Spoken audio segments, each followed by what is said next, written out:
Ocean का case देख लें, वो उसमें भी जो है ना इंडिया इन्वॉल्व करता रहा है बलूचिस्तान के अंदर ईरान के ज़रिए जो है ना काफ़ी सारे जो है ना फसादात हुए हैं।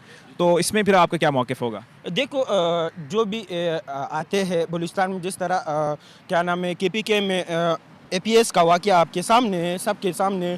तो वो क्या हुआ? वो वाक़या किस तरह हुआ? कैंट में हुआ यार। कैंट में किस तरह हो सकता है? अगर आम बंदे में भी एपीएस में पढ़ा हूँ, तो जब हम सुबह-सुबह गुज़रते थे तो हमारे बैग चेक किया जाते, बाकायदा हमारी चेकिंग एज़ ए स्टूडेंट भी चेकिंग की जाती थी। लेकिन आपकी वो गाड़ी किस तरह गुज़र गई? और दूसरी बात ये है कि मिसिंग पर्सन अभी नकीबुल्लाह का रिसेंटली आज कल ही उसको रिहा किया गया। यार ये किस तरह हो सकता है? जब एक बंदा कातिल है उस तो उसको किस तरह रिहा किया जाता है? ये बहुत अफ़सोसनाक है यार। मतलब इसमें इंडिया की थोड़ी बहुत इन्वॉल्वमेंट है।